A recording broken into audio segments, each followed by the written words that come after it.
A woman's back on Jacob's face was the sign of a good day. Jacob looked up just in time to see a girl falling from the sky, landing squarely on top of him. Her weight sent Jacob to the ground, and as she crashed on him, as they collided, something small and sweet fell from her mouth into his, which he involuntarily swallowed. The girl with snow-white hair and wearing a Cherry Grove middle school uniform quickly stood up. She blushed, hit Jacob's neck, and ran off before he could react. "Hey, what was that for? I saved your life," Jacob called after her, rubbing his neck. As he watched her disappear, Jacob couldn't help but marvel at the strangeness of the situation. There were no buildings around, and she had fallen from above the trees. Where had she come from? Back in his dorm, Jacob's roommate Sam greeted him. "Hey, what took you so long, man? You were supposed to buy dinner." "I'm just not feeling well," Jacob mumbled, climbing into his bunk. He didn't mention the bizarre encounter. When Jacob woke up later, he stretched out his hand and froze. In the dim light, he saw a circle of green skin on his right wrist. Alarmed, he drew the curtains for a better look. A green fish scale-like pattern now covered his arm from wrist to shoulder. What the hell? Jacob frantically tried to rub it off, but it wouldn't budge. The next day, Jacob visited the hospital. The doctor dismissed his concerns, saying, "It's probably a discoloration from some bad quality bed sheets. According to the reports, there's no cell mutation in your body." Relieved but not entirely convinced, Jacob returned to his dorm. He scrubbed his arm vigorously, noticing the color seemed to lighten slightly. "Man, I can't believe I was so paranoid. Clearly it's just dirty sheets." "I'm pretty gross," Jacob laughed to himself. Just as he was starting to relax, someone banged loudly on the dorm room door. "Jacob!" a voice called frantically. Sam, annoyed at being woken, threw a pillow at the door. "What the hell?" Their classmate's voice came through the door. "There's a cute girl looking all over campus for Jacob. The whole campus is in an uproar over the fuss she's making." Jacob's heart raced as he raised his arm. The green marks were back, and they seemed bigger than before. "Shit," Jacob whispered, moving to open the door. Whatever was happening, it was clear that his encounter with the mysterious Sky Girl was far from over. The trio walked through campus, passing bulletin boards plastered with Jacob's picture and bold wanted posters. Sam shot Jacob a concerned look. "Holy hell, what did you do?" "I don't even know who she is," Jacob protested, then froze at the cafeteria entrance. It was the girl from yesterday, the one who had appeared out of nowhere. Her hair drifted in the wind, but her face was pure anger. "You're looking for me?" Jacob asked. The girl's hand struck his face with a sharp crack. "You took something from me. A blue bead. I didn't see any," Jacob muttered. "It's soft and bouncy," she interrupted, "and I know you have it." Without warning, she grabbed his wrist and rolled up his sleeve, revealing a green mark. "Explain this." Jacob yanked his arm away, quickly covering the mark. The gathering crowd whispered and stared. "Fine," she declared. "I'll sleep with you if you just give it back." Jacob's face burned red. She rolled her eyes. "Play dumb if you want, but if my parents find out, you'll be in serious trouble." Desperate to escape, Jacob fled to the library, using his student ID to enter where she couldn't follow. He waved with false confidence as the doors closed between them. "You'll come to me yourself," she called after him. Later, at his grandmother's cottage in Sturgeon Bay, Jacob helped prepare dinner while carefully broaching the subject weighing on his mind. "Grandma, do you know anything about dragons?" Her eyes lit up. "Oh, I saw one once, in my 20s. During a storm, this dark cloud came down low. When lightning flashed, I saw it. A dragon, moving inside the cloud. Beautiful." She continued, "There's supposed to be a dragon palace nearby, though most think it's just a myth. With how the environment changed, who knows where such creatures might have gone?" Alone in his room that night, Jacob studied the green scales marking his arm. "I'm probably overthinking this," he muttered. "There's no way I'm turning into a dragon." But even as he tried to dismiss it, he couldn't shake the feeling that everything, the girl, the bead, these marks, was connected to something far bigger than himself. The next morning, he took the bus back to the city. The salty sea wind was blowing through Jacob's hair as he smiled to himself. Such a peaceful day after all the chaos. Once at his dorm, Jacob realized he wasn't feeling as tired as he usually does after visiting home. He had walked with a heavy backpack, spent all day helping out his grandma, and took a long bus ride. Why wasn't he tired after doing so much? In fact, he was feeling energetic. It was great to feel this way, but strange too. Jacob was lost in his thoughts, and his one hand was clutching the large table in their dorm. He decided to test his strength and managed to lift up the table a few centimeters from the ground with only one hand. He was shocked.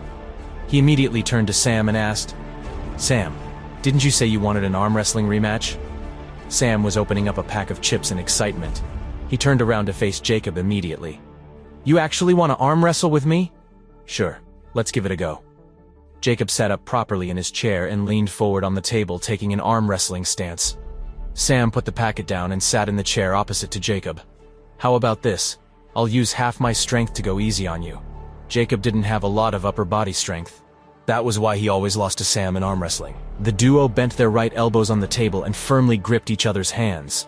A couple of students passing by saw this and waved at the others. Seeing this, students from the neighboring dorm rooms gathered around them. Sam rolled up his sleeves in confidence. "Prepare to get floored, buddy." Jacob was about to roll up his own sleeves, but he remembered the green mark on his arm and thought against it. But he needed to test his strength. Sam and Jacob's roommate took up the role of the judge and announcer and shouted out loud, "3, 2, 1, go!" Sam shouted as he gathered all his strength. Immediately, Sam's arm fell with a thud on the table. Everyone was shocked to see this. Sam was exasperated at what had just happened.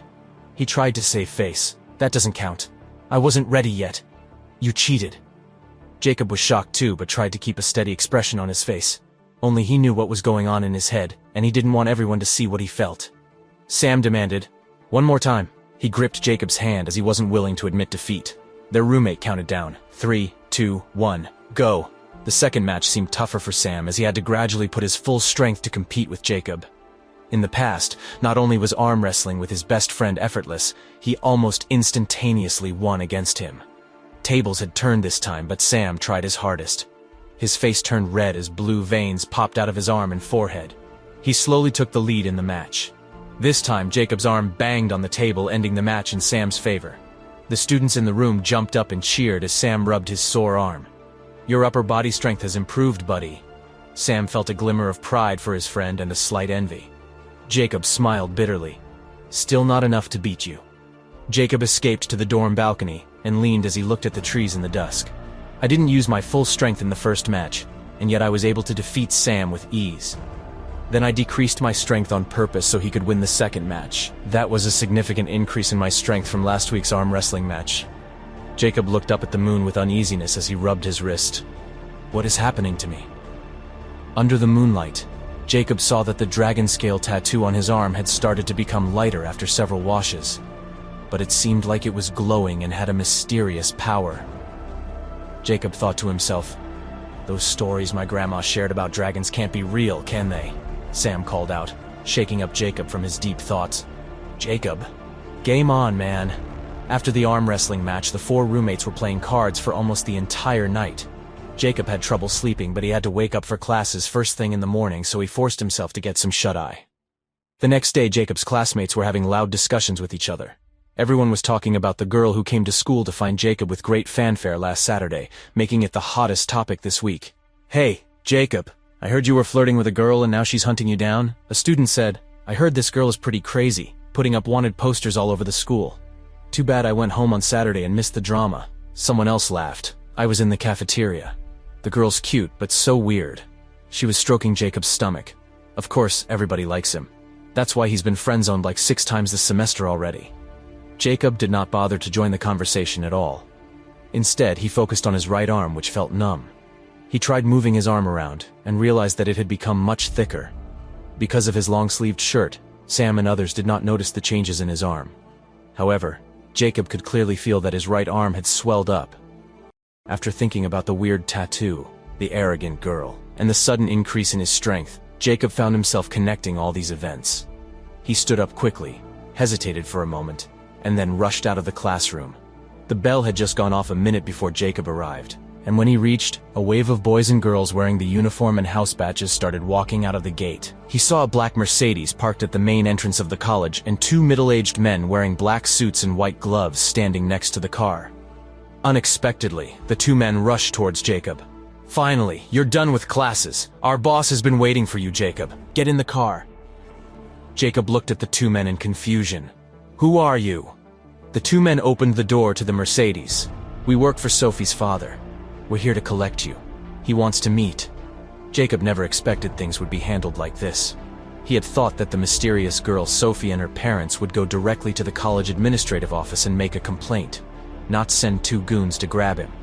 Jacob stepped into the car. God, I hope this isn't an invite to my own funeral. The doors closed and the black sedan drove out of campus. On the way, Jacob restrained himself from asking the men sitting on either side of him any questions. A skyscraper, about 70 stories high, came into view. Jacob had noticed the building when it came into sight, and he noticed the sign on top, MTX Group. Listed on the stock market in the United States, MTX was one of the biggest business groups in the States, and undoubtedly a large business empire. The two men stopped the car and opened the door for Jacob. Glancing up at the skyscraper, Jacob felt a bit dizzy. After he got out of the car, he was ushered into the building by the two men who had driven him here. The receptionist, as beautiful as a movie star, glanced at the three of them and smiled. She didn't ask them to register and open the security pathway for them. Jacob was suddenly struck with a wave of nervousness. "What's gonna happen to me?" "Shut the hell up, kid," a suit answered. The men led Jacob into an elevator before pressing the button for the 75th floor. Who the hell is Sophie's dad? He wondered. The elevator dinged as the trio reached the top floor. The gates of the elevator slid open and Jacob was greeted with bright red rugs, a gleaming lobby with golden decor, and magnificent chandeliers that hung on the roof above him. "This place is as luxurious as a 5-star hotel," he whispered. The men ushered him to an office room with a sign that read, "President's Office." Knocking on the door, one of them raised his voice and said, "Boss, we've brought the boy." A dignified but fatigued voice came from the room. "Bring him in." The man opened the door and ushered Jacob into the room. A big, magnificent office with an area of at least 200 square meters came into Jacob's view, and he couldn't help but let out an exclamation of awe.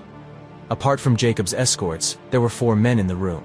One of the men, who had a square face and a crew cut, locked his intense eyes on Jacob. He asked the man who had ushered in Jacob, "Is it on him?" The man answered carefully, "It is. I can feel it."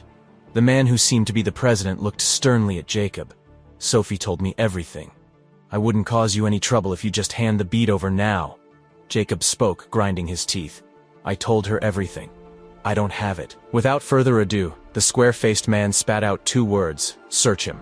4 men jumped out and quickly grabbed Jacob's arms and shoulders, while the men who brought Jacob here began to frisk him in a very professional manner. Jacob knew he had fallen into their trap, but he was sure they could do nothing to him when they found nothing on him. Just as he predicted, the man found nothing when he finished the first round of searching.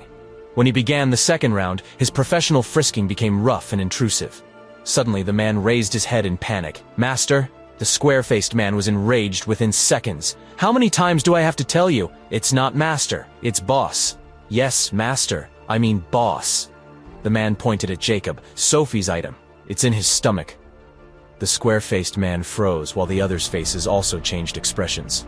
After thinking for a few minutes, the square-faced man said, "Pick up Sophie from her school. Everyone else, please clear the room." All the men in the room walked out.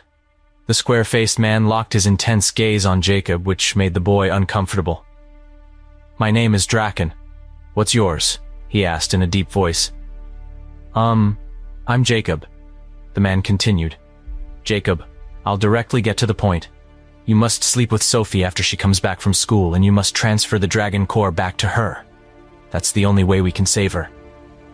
Jacob's mouth fell open in shock. Sleep with Sophie? While he didn't mind the idea of losing his virginity to the girl, he was worried about the transferring part. What the hell was the Dragon Core anyway, and how was he supposed to transfer it to the snobbish girl? Drakan continued with a sly smirk. "Yes. And sleeping with a dragon means that in exchange, you'll sacrifice something." The look on the man's face sent a chill down Jacob's spine. "What is it?" he asked. Draken revealed the sacrifice, which drained colors from Jacob's face. "No!" Jacob shouted, his heart pounding with fear. "I will not make that sacrifice. I'll not sleep with Sophie." Draken's expressions darkened, his eyes filled with terrifying rage. The man began to shake and Jacob took staggering steps back to avoid him. Suddenly, Draken's bones cracked and stretched, and sharp spikes pushed up along his back. The room got hotter and hotter. The man was transforming into a beastly creature. Jacob panicked and sprinted for the door, but a massive dragon foot slammed down in front of him, blocking his escape. Jacob turned slowly, his heart pounding, and saw Draken, who'd now transformed into a terrifying dragon with blood-red eyes and mouth open, ready to burn him to ashes. Will Jacob's refusal unleash Dracon's full wrath? Can Jacob outsmart a centuries-old dragon? What sacrifice does Jacob needs to make? To find out, listen to my Dragon Princess on Pocket FM app. Download in the next 30 seconds to listen for free.